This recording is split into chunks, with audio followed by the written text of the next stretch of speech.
Welcome to my YouTube channel, Dennis the Monk. I'm Dennis Vysokovsky, and the topic for today is developing healthy relationships. I've been thinking about the past 3 weeks have been really difficult for me, challenging, and being self-reflective. I reflect back on what variables happened during the past 3 weeks that created so much tension and lack of peace in myself, and I discover more about myself and other people, and then I take my experience and I put the universal principles into them. If I can't live by them in the moment, then in hindsight I can, and it helps me to discover what I can do to better my personal moment-to-moment experiences. Today, I'm talking about healthy relationships. I'm going to go back to a universal principle that I've talked many, many episodes ago, which is objective love and objective truth in the way of the heart. So this is my own material. I believe that the heart is the sentinel between the spiritual world and the physical world. And in the heart, what the elements that enable us to understand the world around us without bias is objective truth and objective love. Now, when I talk about objective truth, I talk about, for me, it comes from philosophy. Maimonides, Moses ben Maimonides, a couple thousand years ago, the square of opposition and rational processing, so that there are ways of which we can understand the world around us that is unbiased, and it's a practice. And to understand objective truth requires us to practice and understand, and then incorporate it into our life. When I talk about objective love, it's easier for me as a Christian. I was a monk for 34 years, so I have a wealth of background knowledge relative to Christianity, Buddhism, transcendental meditation, other religions. So for me, I find what's universal about the New Testament and the Christian Bible is 1 Corinthians 13, which describes 15 attributes of love. And so I take those 15 attributes of love, I put it into a scale of 1 to 10, know what's healthy, and then I process myself and the world around me through those principles. And they help me to separate from my mind, which oftentimes has lied to me. Our mind is fundamentally where our dysfunction is created, and those elements of history that creates dysfunction settles into our emotions. Now, the heart is not a place of emotions, because it's about objective love and objective truth. Moving forward and understanding how can we develop healthy relationships. This morning I was praying over, meditating upon love in my own relationships in the past, and how, I would say got in trouble because I love people so much. I didn't realize that the degree of my love is not the norm. So like if there's a love scale, a love dial of 1 to 10, I was once told that my dial is always at a 10, and most people's dials, even on personal relationship, is at a 3 or 4. But I didn't know how to move down to a place that is more recognizable with people around me. But most importantly, I was giving people more than they could receive. And in doing so, it caused pain for them. And as the Buddha says, if you give someone more than they can receive, they will hate you for it, and other things like that. So how does that bring us to the heart and objective love and objective truth? Well, in my practice of meditation, in my practice of trying to stay in the heart, which is really difficult, and it's a daily practice, I have found the separation of my heart and my mind. I can find and understand that when I go into my heart, I know those principles of objective love and objective truth, and I can apply them in real time. What has happened to me recently is I'm actually experiencing my mind lying to me or trying to, because of old tapes, my old dysfunction, because in the past 3 weeks I've been in a place of vulnerability. When we're vulnerable, we often temporarily regress to old habits and old ways of behaving and thinking. That's what happened to me. But I was able to afterwards understand what the mistakes I made. So I have an illustration for you. I was thinking this morning, but one time in my life I was in Paris. I was at Notre Dame Cathedral. I just happened to walk in, and as I walked in, this grand, extraordinary sound was being generated by the pipes of this amazing organ. This sound instilled in me this peacefulness and calm, and I was surrounded in the beauty that sound can create and generate for us. And I was in a church where I felt comfortable and also experiencing the profundity of God. Now, it is the pipes that are making the sound and the organist that's creating the sound through his talent or his or her talent.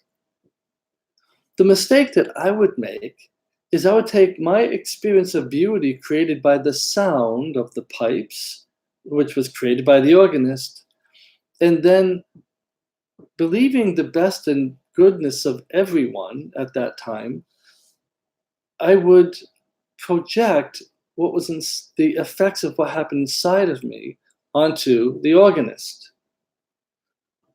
and think that the organist are all the things I experienced by the sound that he or she was creating. So, in other words, we have biases, and oftentimes our biases have the ability to mute reality. And in particular relationships, we cannot experience relationships that fall into a place of universal principles that have the ability to make us happy, like the laws of reciprocity, laws of giving and receiving. In my past, I never saw what was the physical elements of a person. I could see deep in their heart, and I saw such beauty that I believed that that's who they were. But what I didn't do is I didn't allow them, people in my life back then, to manifest what I saw. So, in other words, I was seeing the best of them, but they might at that time not have had the ability to develop them in this physical world with their behaviors and the behavior attributes, the way they talk, the way they interact with people, the way they love, or the way they don't love. I would see the best, but not see the reality of where they were in the present moment. And I would mistakenly engage and give my love. So I gave my love without a filter. Now, in some cases, some Christians would say, "Oh, what's wrong with that? That's the way you're supposed to be." Well, not true. We're supposed to love people without expectations. We are supposed to love people and to give of ourselves through the laws of objective truth and objective love. For example, if I give an addict who is in the throes of their addiction and they're hungry and they're on the streets, and I give them money because I want to help them, I want to love on them, I give them money because that's all I can do at that time. Most of the time, you ask any addict, that money would go into their drugs. So I'm trying to be loving, but I'm not doing the right thing because I'm working from my mind that just sees a problem, quick solution, here's a fix, without going through the reality of the process of what does that person really need, and are they in the place or do they have the ability to receive what I can give them? An example of the addict, the only thing that could help an addict or an alcoholic, or whatever you want to call someone with addictions, is when they become self-aware enough to know that they don't want that anymore. And they have to go through this process of letting go, recognizing I don't want this, and then doing something about it. I can't do that for anybody. Only the individual can do that from themselves. So I would be interacting and loving on people who don't necessarily have the attributes of reciprocity. And so I would experience people taking from me, but not giving and receiving, and I'd end up in unhealthy relationships. Back in the early days of my monastery, I remember spending time meditating, and this phrase came to my mind. Wisdom is truth in action. It takes courage to be wise. In other words, you can know all the truth in the world, objective truth, and what is objective love. But if we don't put it into practice, it has no value, because it's in the manifestation of those laws, in the acting out those laws, that then we become love, we become truth, because they're part of our behavior.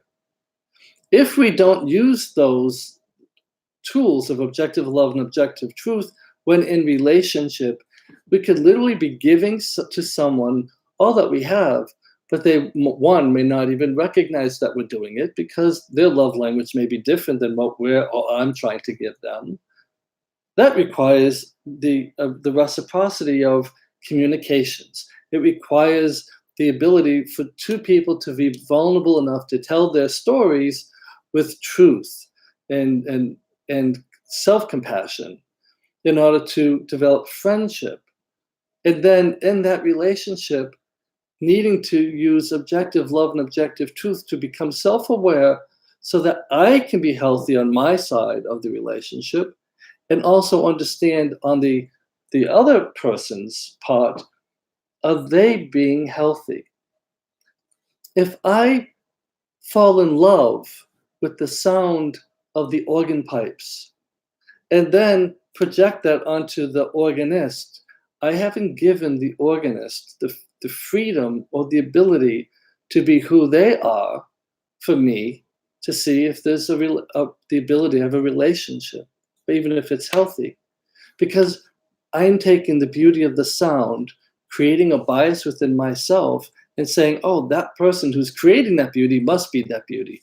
It's not the case. It can be, but I have to give the individual the ability to express themselves without the bias of my mind projecting on them who I want them to be, who I think they are. I need to allow them to express to me who they are.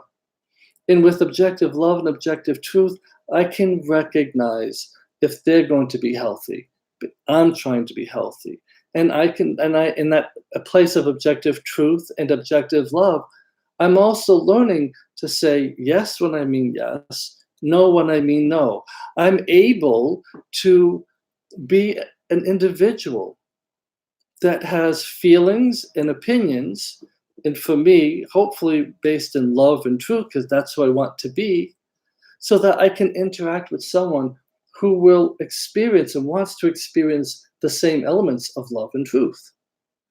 When you have those fundamental elements of a friendship, that friendship can then turn to more of an intimate relationship, not necessarily a sexual, but an intimate relationship. And the intimate relationship can then perhaps turn into, a significant partner in life, or husband, wife, whatever that may be. But friendship is at the foundation. Do we project onto people who we want them to be for us, and then try to develop a relationship with them, and then we're always unsatisfied because we're not receiving in a healthy way what we need, because we projected onto the person not who they are, but who we want them to be, and they can't give it back because it's not who they are. Being an individual requires us to be self-aware. And it's not just being self-aware. In being self-aware, we need to act in real time and as quickly as possible when we recognize that we're not being honest with ourselves or others, or we made a mistake and we need to either make amends or change it so that we can continuously grow. How do we have healthy relationships? We have to have a healthy one with ourselves, understand what objective truth and objective love looks like, not make excuses for ourselves. So we hold ourselves accountable and responsible for our own behavior while doing the same for the people around us, particularly those who we believe we want to develop a friendship or relationship. When we do that, that's where beauty develops into relationships that last sometimes a moment, sometimes a lifetime, and sometimes through situations. But nonetheless, there's reciprocity, there's growth, there's beauty, and there's healing. Thank you for joining me on my YouTube channel, Dennis the Monk. Please stay tuned and return back next Sunday at 11 o'clock. Same time, same mustache, and same love that wants to give to you a universe that wants to make your dreams come true. Have a great day.